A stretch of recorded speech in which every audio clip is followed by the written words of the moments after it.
the fractions. So maybe let's start small and say definitely if you have a half being 1 over 2, and you plus it with another half being 1 over 2, what we know is that half a loaf plus half a loaf equals 1 loaf.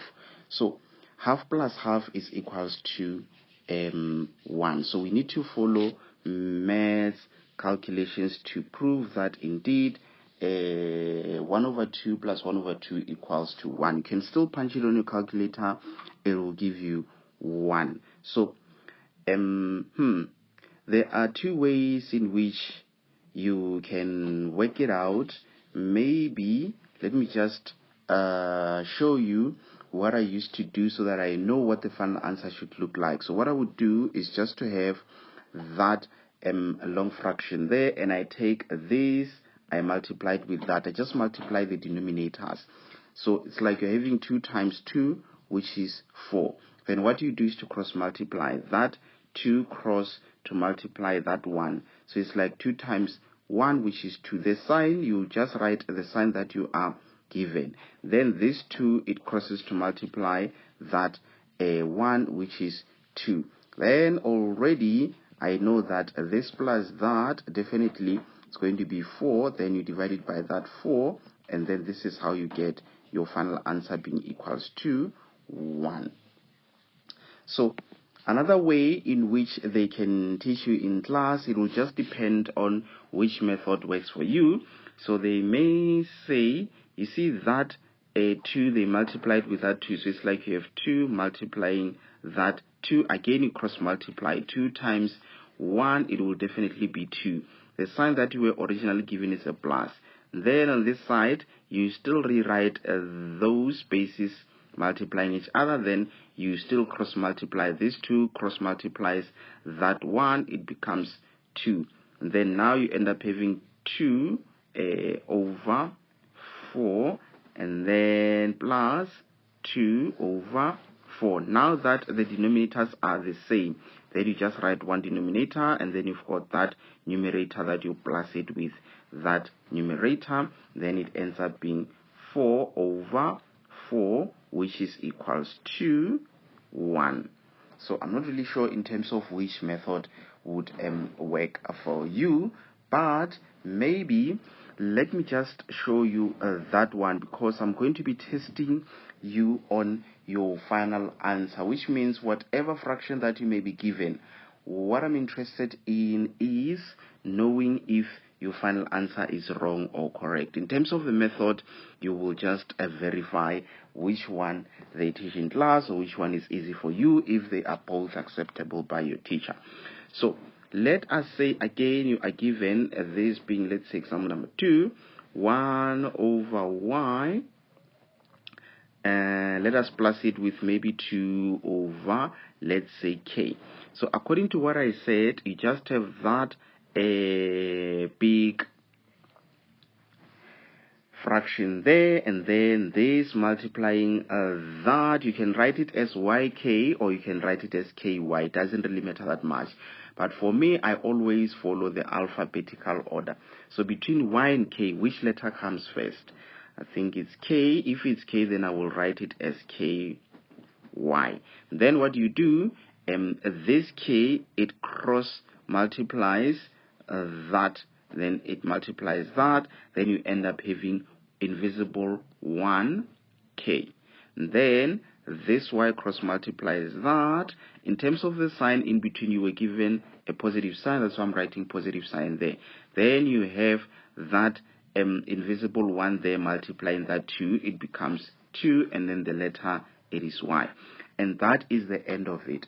Something that you should never see yourself doing, it is to now cancel this with that. You can't do that because you have a sign of a plus or a minus at the top, or you have 2 terms at the top. Again, that means you can't say this cancels with that, because same reason, you've got 2 terms at the top. So you only cancel if you have 1 term at the top and 1 term at the bottom. Maybe as we continue, there might be an example. that will cover that. Maybe because it may not be easy to derive such, let's say for example you have k minus let's say 2k, maybe this is divided by ky. So you have two terms at the top, you have one term at the bottom. You can't cancel as yet, but at the top you can take out something as a common factor, which is k, because it's there and it's also there. So you take it out. What remains now, remember you have invisible 1 there. That is why you remain with 1 there. The sign is minus, then you have 2 there. Remember, I'm just giving this as an example. Then over, you have your ky there. So you see, the whole of this is a term. So that means you have one term and then you have one term.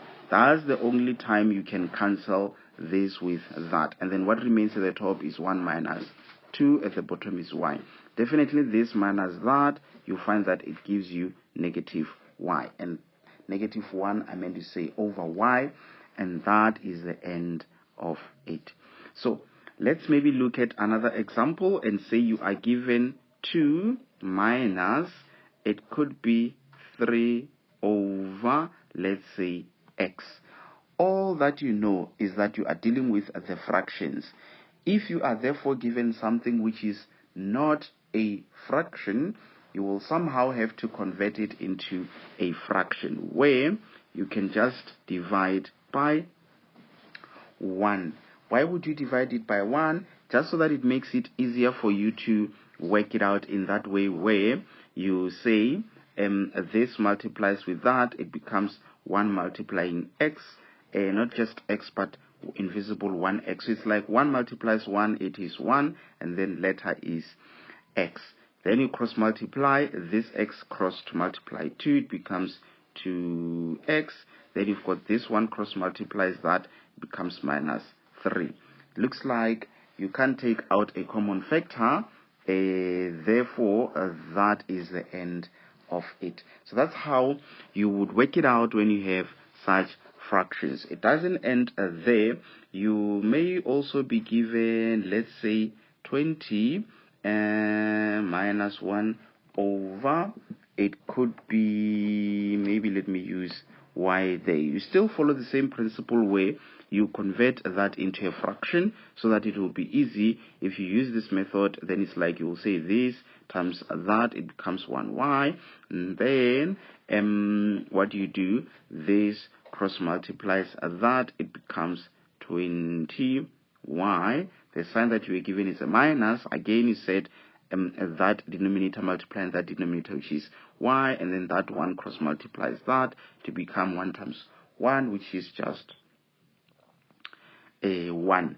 Then you have the same basis, then you just write it as one base. At the top you have that 20y, where you minus that 1, and that should be the end of it. Not that much complicated. You just need to make sure that everything follows the correct math process. I'm not really sure if there might be another type of a fraction that I'm not including. Maybe let me include this one. Let's say now you have, what will be the example number? Now I forgot. 2, 3, then it means this one is example number 4. This would be example number 5, where you have negative, let's say, y over 2, and then we plus it with let's say 3. Yes, what did I say? You need to force that other one to be a fraction, so that means you can just divide it by 1. You will always divide it by 1 if you are forcing it to be a fraction. You therefore rewrite this in a way that will make it less complicated. Think of it as you having negative 2 plus 4. Negative 2 plus 4 is the same as positive 4 minus 2, because you still have your negative 2 there, you still have your positive 4, even though the positive invisible, there's the same thing. So even here, what I'm saying is you can rewrite it as positive 3 over 1, where you minus that y over 2. Then now you can deal with it nicely, where you say the denominators, they multiply each other, and then you cross multiply. You say that 2 cross multiplies that 3, it will definitely be 6, and then this cross multiplies that. The sign you were given is minus, and then you have invisible 1 y. And this looks like is the end of it. Let's do one more, which is supposed to be difficult, even though it's not necessarily difficult or complicated. Let's see. It's just you dealing with the negatives. Let's say you have negative, it could be 2 over k, doesn't really matter that much, and then let's minus again, and then let's say 1 over let's say a, letter A.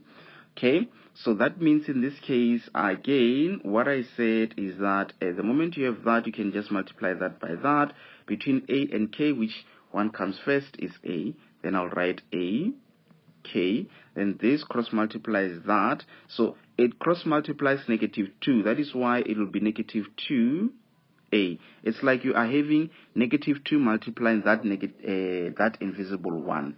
So again, this one cross multiplies that. It already has a negative 1 multiplying that invisible 1. It's like 1 times 1. Then there is minus 1 times 1 is 1k. Then you do have your invisible 1 there, and then you just write your k. Then that should be the end of it. You just need to remember that you cannot cancel this with that because you have 2 terms as your numerator. You can't cancel this with that because you have your numerator having 2 terms there. And that should be the end of